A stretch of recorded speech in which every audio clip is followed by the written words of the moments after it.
अस्सलाम वालेकुम गाइस, कैसे हैं आप। उम्मीद करते हैं आप सब खैरियत से होंगे, खुश होंगे और हमारी दुआ है कि आप हमेशा खुश रहें, हंसते और मुस्कुराते रहें। मेरा नाम है रहमान अनवर और मैं हूं मोहम्मद और मैं मुज़फ़्फ़र इकबाल। और आज हम जिस वीडियो पे रिएक्ट करने जा रहे हैं भाई, त्रेवजी साहब का भाई एक बहुत अच्छा पॉडकास्ट है, मतलब उनका इंटरव्यू है भाई।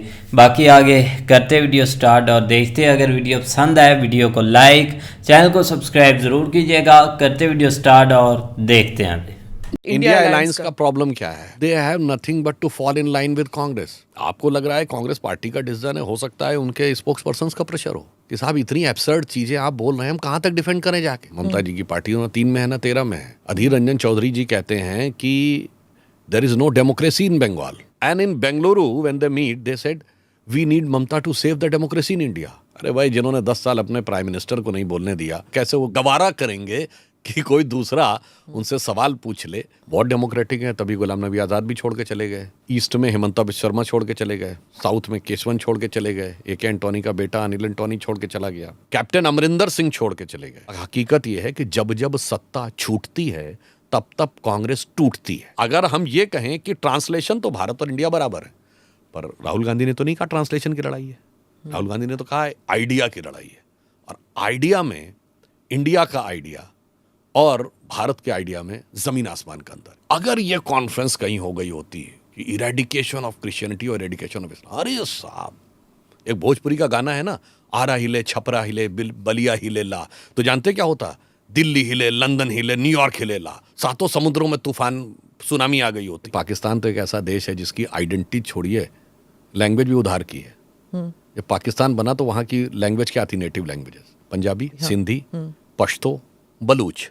और जब तक ईस्ट पाकिस्तान था तो बांग्ला। इनमें से तो कुछ नहीं लिया। ये उर्दू लैंग्वेज कहाँ से आई? ये तो दिल्ली लखनऊ की लैंग्वेज है। तो पाकिस्तान ने लैंग्वेज भी उधार की ली हुई है।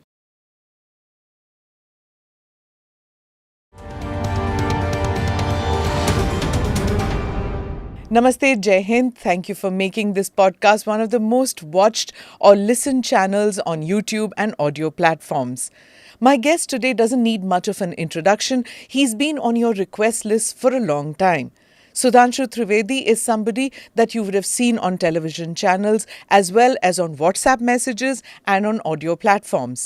BJP spokesperson and member of Rajya Sabha, Sudhanshu Trivedi is one of the best debaters in the country.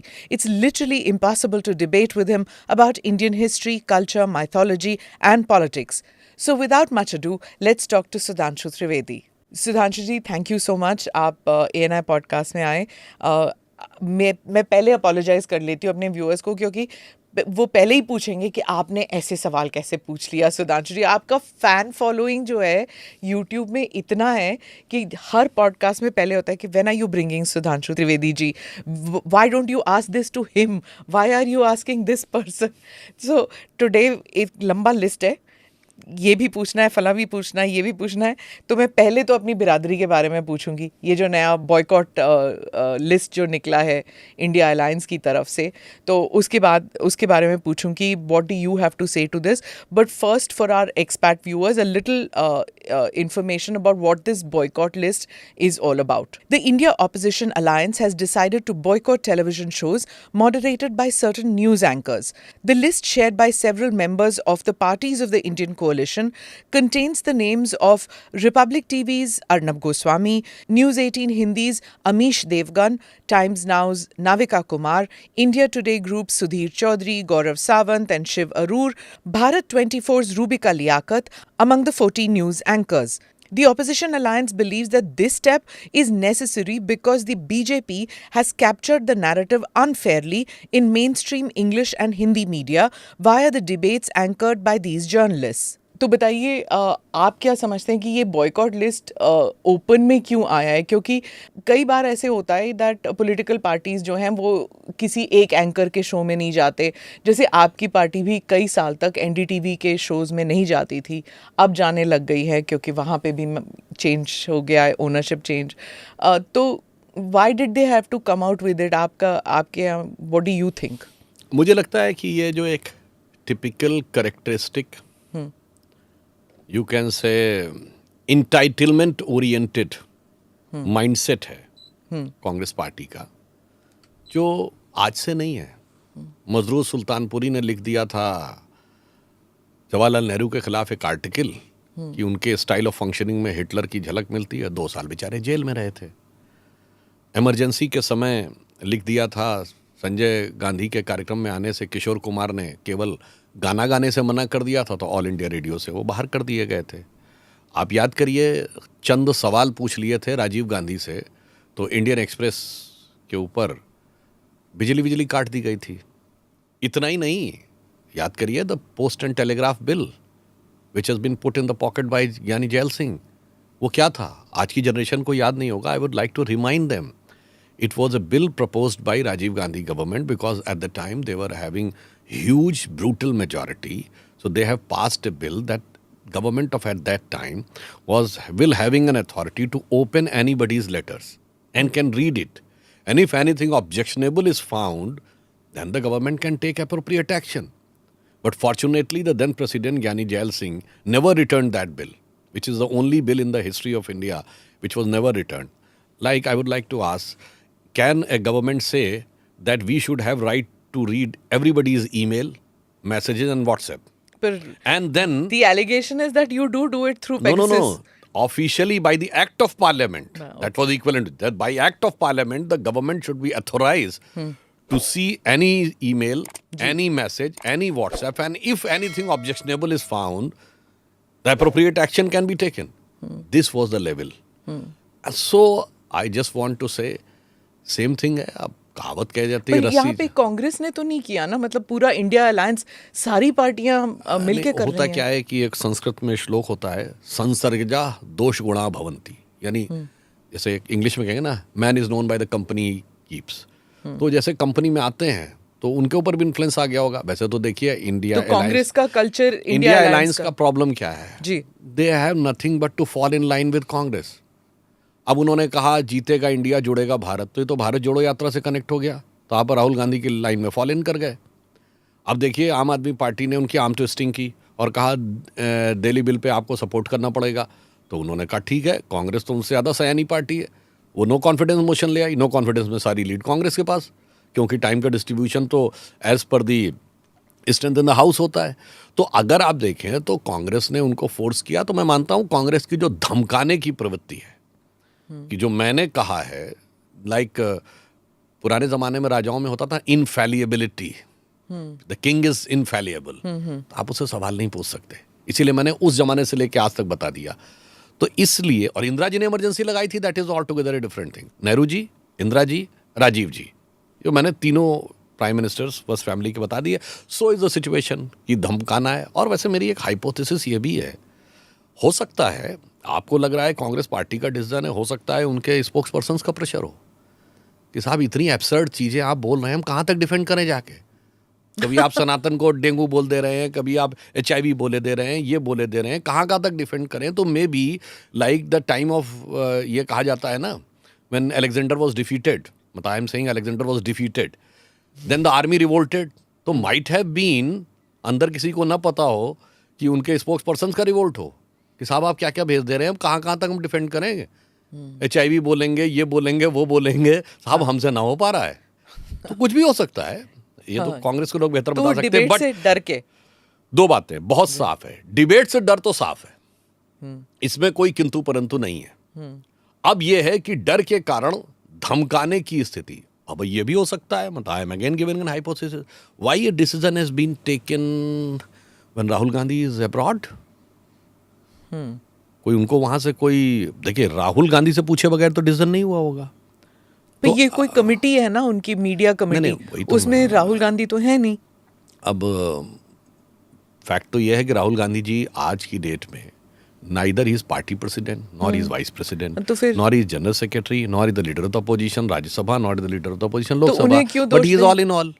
Poster में सबसे आगे वही दिख रहे हैं। आप कह रहे वो सर्वाए हैं, पर लगता तो नहीं है, क्योंकि अगर वो बाहर बैठे हुए हैं और डिसीजन उनके गैर मौजूदगी यही तो मैं में कह रहा भी हूँ, कोई डिसीजन पोस्टर में भी वो सबसे आगे हैं। और लास्ट पार्लियामेंट सेशन, ये वाला नहीं, इससे पहले वाले में याद करिए, Rahul Gandhi ji was giving bite and both the leaders of the opposition, Lok Sabha Adhir Ranjan Chowdhury ji and leader of the opposition Rajya Sabha खड़गे ji was sitting by the side. आप कोई दूसरी पार्टी बता सकते हैं जहाँ एक मेंबर ऑफ पार्लियामेंट बोल रहा हो and party president and leader the opposition were standing behind. पर ये कांग्रेस की बात हो गई ना, मैं तो मैं इंडिया इसलिए अलायंस, कह रहा हाँ हूँ जी। कि हो सकता है बहुत सारे फोर्सेस हैं जो इंडिया की ग्रोथ को लेकर बहुत डिस्टर्ब्ड हैं। अब G20 इतना वो हो गया, चंद्रयान में हम नंबर 2 पे पहुंच गए, जो लगातार जो रेटिंग आ रही है मोदी जी की कई सालों से नंबर 1 आती जा रही है।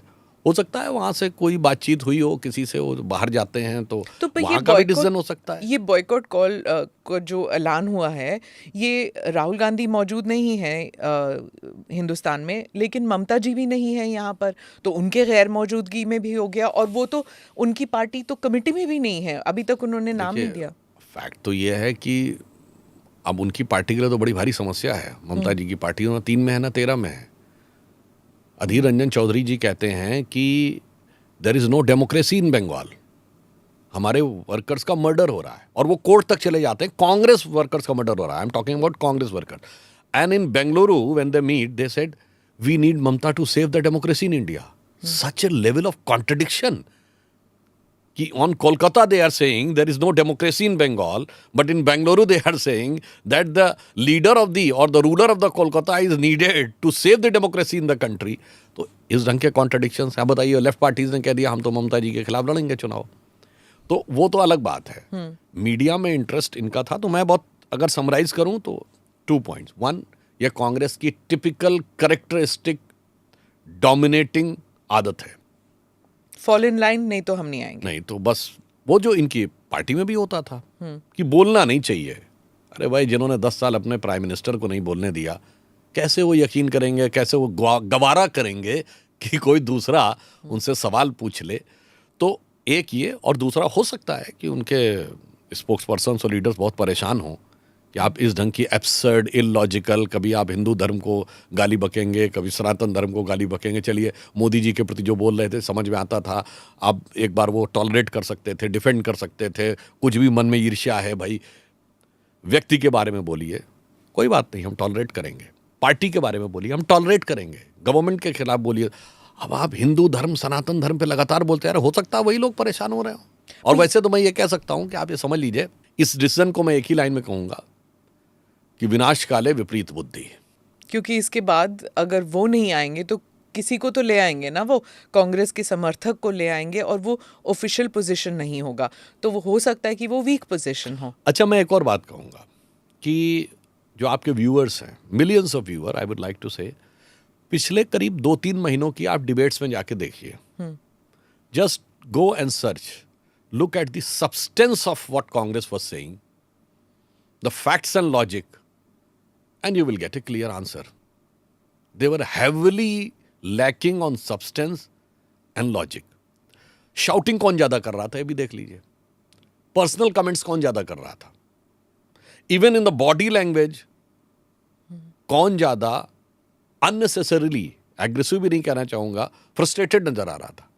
सिर्फ कांग्रेस, मतलब समाजवादी पार्टी, वही भी है, मतलब TMC अपोजिशन वाली जो ये पार्टीज हैं। इवन आप समाजवादी पार्टी देखिए, आप लोग, इवन आप ये भी देखेंगे, मार्क करेंगे कि उन लोगों का जिसे भाव भंगिमा कहते हैं, the gestures, the body language, even आपको हिलते डुलते तक नजर आएंगे उनके प्रवक्ता, मतलब हाथ पांव सर हिलाते हुए।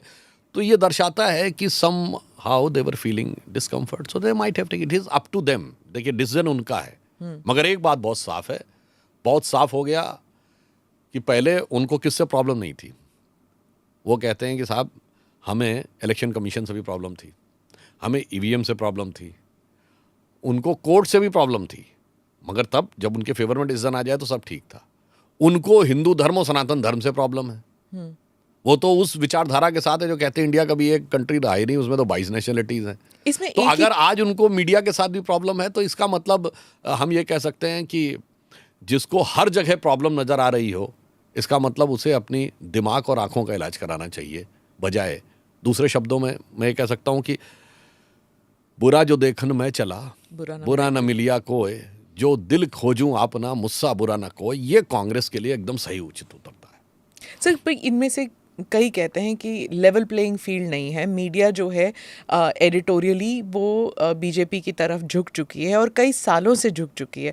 तो जिस तरह वो सवाल पूछते हैं आपसे और जिस तरह वो सवाल पूछते हैं शायद पवन खेरा से या सुप्रिया श्रीनेत से, उनका लहजा ही अलग है। जो एंकर्स हैं वो उनका झुकाव जो है और वो एडिटोरियली बोलने लग गए हैं। मतलब पहले होता था कि एंकर का काम होता था चलिए आप बोलिए और शायद कंक्लूजन में कुछ, लेकिन कई सालों से देखने में आया है कि एडिटर्स जो एंकर्स हैं वो बायस्ड हैं, बहुत ओपनली बायस्ड हैं। अब उसका भी मैं जवाब देता हूँ। एक्चुअली में क्या है, इंडिया में डेमोक्रेसी आई 1947 में जी।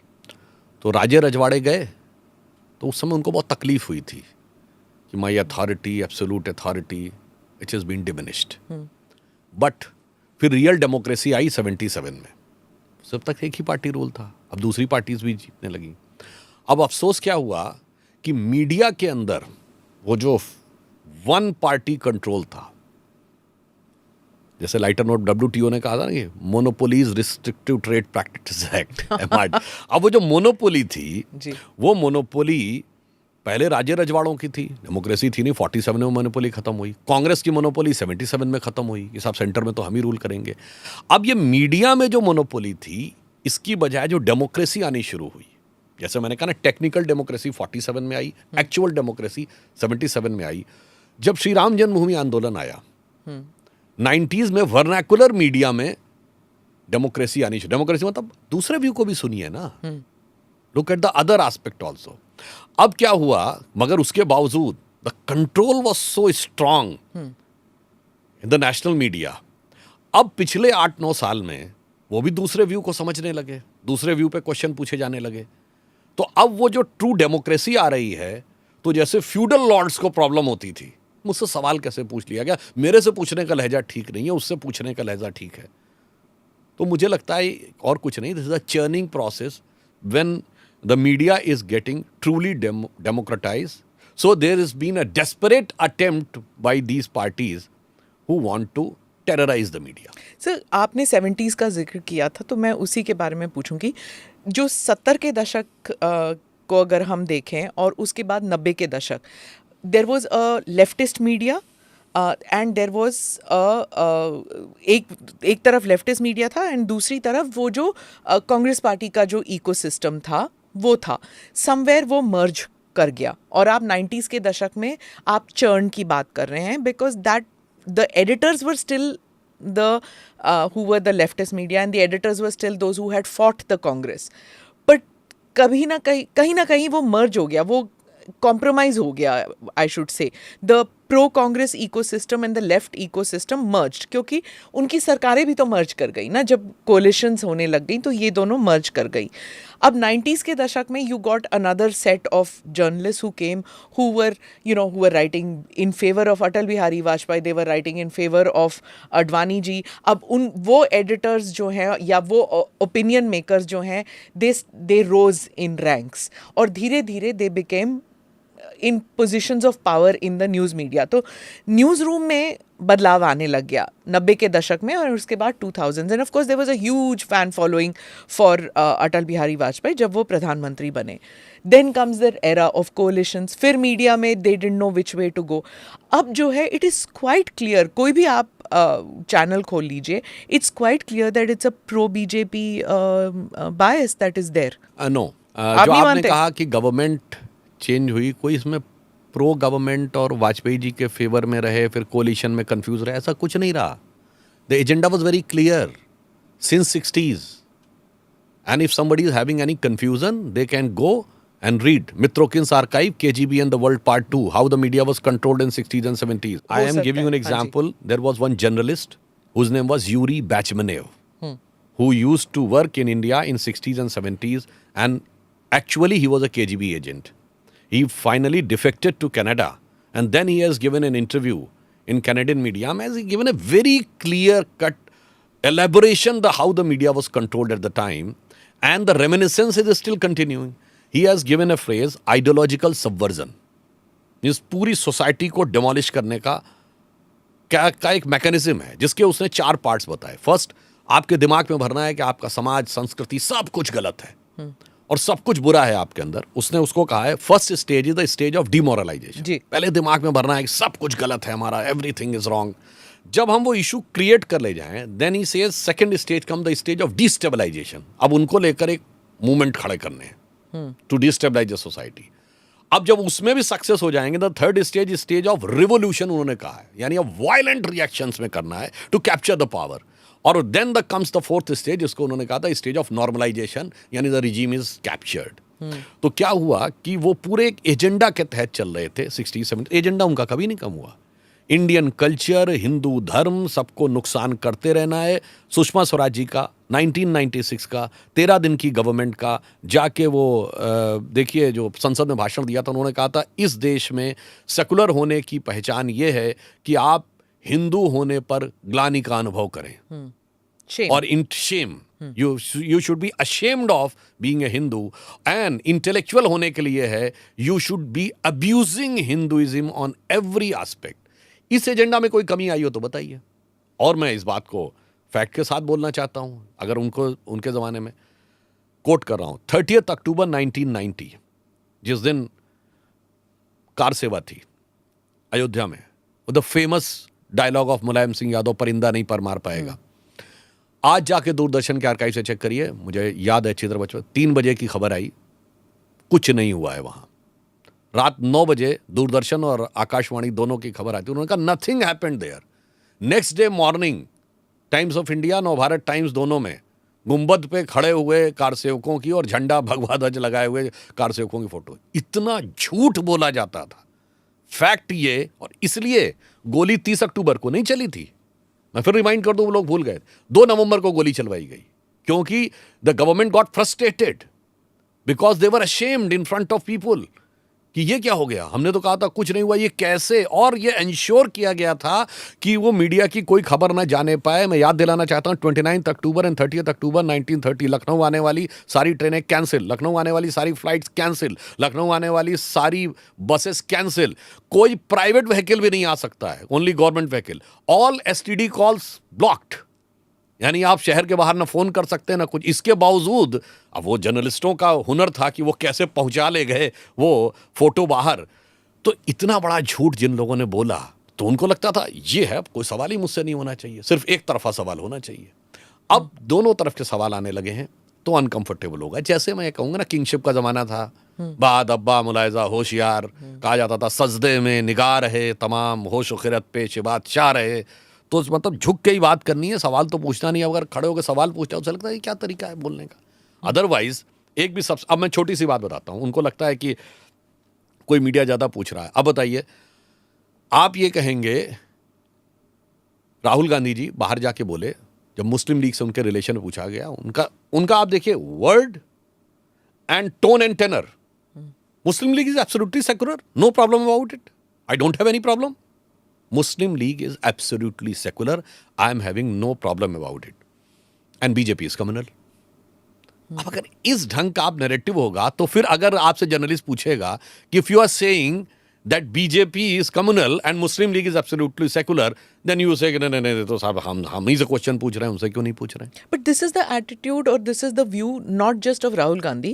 India Alliance में यही बात चलती है कि हमारे यहाँ it's a democratic setup as compared to the BJP और NDA, क्योंकि NDA में भी आप कह रहे हैं lack of democracy in the India grouping, NDA में भी देखिए it's BJP's writ which rules, और India Alliance में they do believe that all voices should be there, चाहे आप कंप्लीटली एंटी सनातन हो जैसे कि डीएमके वाले हैं, या फिर आप राम भक्त हो, या फिर आप शिव भक्त हो, जो भी हो, या आप you are Islamic in nature, आपके लिए भी एंट्री है। हालांकि ओवैसी जी को इनविटेशन नहीं मिला था वहाँ पे, फिर भी India alliance says that they are democratic, और आपके यहाँ कोई डेमोक्रेसी नहीं है। अभी तो वीडियो आया था राजस्थान में, भारत माता की जय पे रोक दिया था, कांग्रेस पार्टी जिंदाबाद का नारा लगाओ।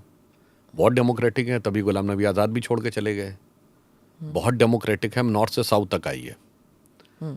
ईस्ट में हिमंता बिश्व शर्मा छोड़ के चले गए, साउथ में केशवन छोड़ के चले गए, AK एंटोनी का बेटा अनिल एंटोनी छोड़ के चला गया। ठीक है, बहुत डेमोक्रेटिक है वो। और उसके बाद उन्हीं की डेमोक्रेसी की सुनिए, कैप्टन अमरिंदर सिंह छोड़ के चले गए। कैप्टन अमरिंदर सिंह, गुलाम नबी आज़ाद साहब CM हैं। विजय बहुगुणा छोड़ के चले गए। अब आइए और डेमोक्रेसी की बात सुनिए, ममता बनर्जी भी तो उसी में थी, छोड़ के शरद चली पवार गई। भी थे, हाँ। वाईएस राजशेखर रेड्डी जी के बेटे जगन मोहन, वो भी उसी में थे, चले गए। अब आइए आप, शरद पवार छोड़ के चले गए, बहुत डेमोक्रेसी है। और आपको बता देता हूं, उससे पहले 90s के दौर में अर्जुन सिंह कांग्रेस, तिवारी कांग्रेस, शरद पवार कांग्रेस। अब आइए 70s में देवराज अरस, ब्रह्मानंद रेड्डी, बाबू जगजीवन राम। अब आइए जब 68-69 में पहली बार राज्यों में इनकी गवर्नमेंट गई थी, निजलिंगप्पा, कामराज, चौधरी चरण सिंह, चंद्रशेखर, नीलम संजीव रेड्डी। मतलब वो सब बीजेपी की वजह से छोड़ के जा रहे थे ना। इसलिए मैं कहना चाहता हूं, fact of the matter is when ever Congress loses power, क्योंकि फंडामेंटली कांग्रेस एक ऐसी पार्टी है जिसकी कोई विचारधारा नहीं है। फंडामेंटल डिफरेंस है, हम एक आइडियोलॉजी ओरिएंटेड कार्डर बेस्ड पार्टी है, यानी विचारधारा प्रेरित कैडर आधारित पार्टी।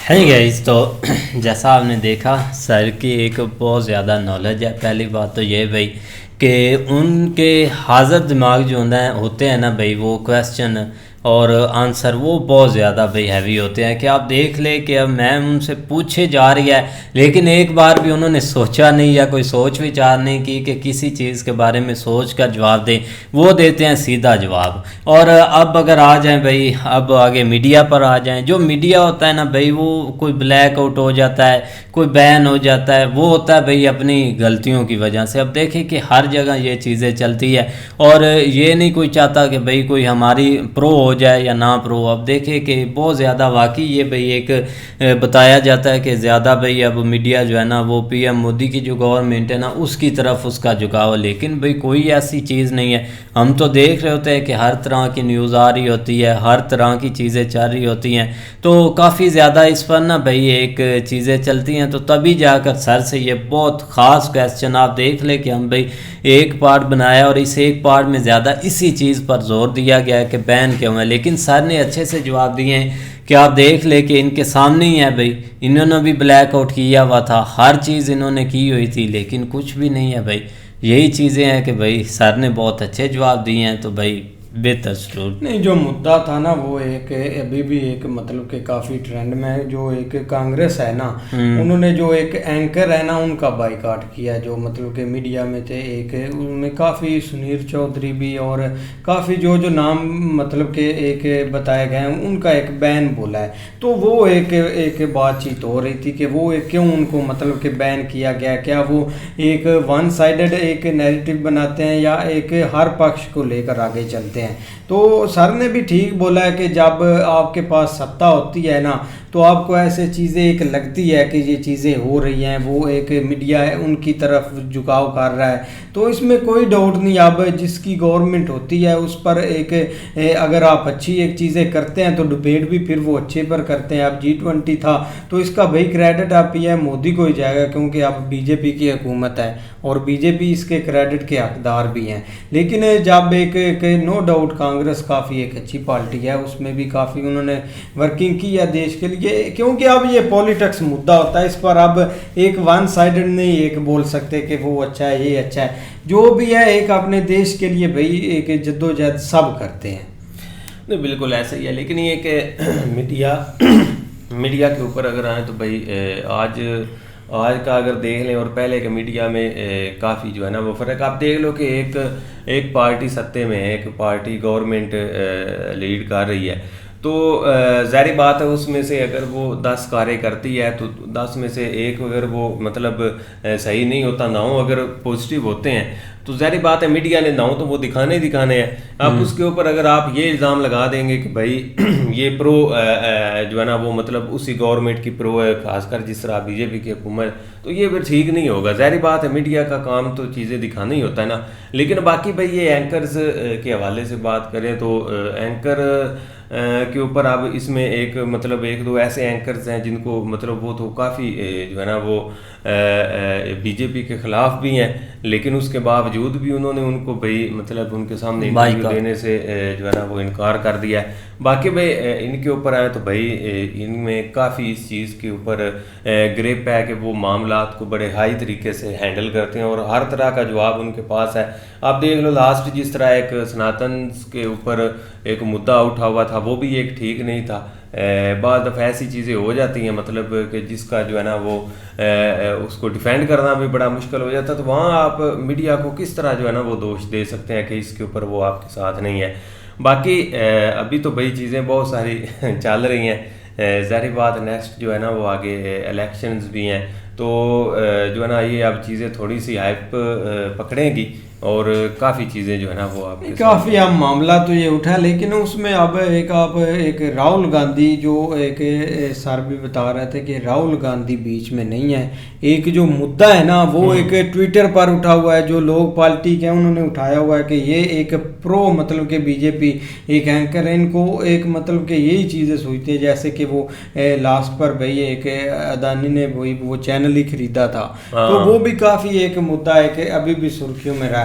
लेकिन अब जो भी है ना एक एंकर मुझे नहीं लगता कि वन साइडेड होंगे। अब G20 था, उन्होंने कवर की हर चीज़, पीछे आप चले जाए और भी एक अच्छे काम थे वो भी एक कवर किए हैं। लेकिन जो भी है ना एक अगर ऐसी चीज़ें होती भी हैं तो मीडिया को ऐसा नहीं होना चाहिए, दोनों पक्ष रखने चाहिए। एक डेमोक्रेटिक मीडिया जो है ना उसका रोल होना चाहिए, लेकिन बस ना जो मतलब अगेंस्ट होते हैं ना वो समझ रहे होते हैं कि ये हमारे साथ नहीं है। नहीं यार ये बात तो ठीक है, मीडिया है, एंकर है, हर चीज़ है, वो एंकर है, वो अपनी मर्जी से वो चीज़ें चल रही है।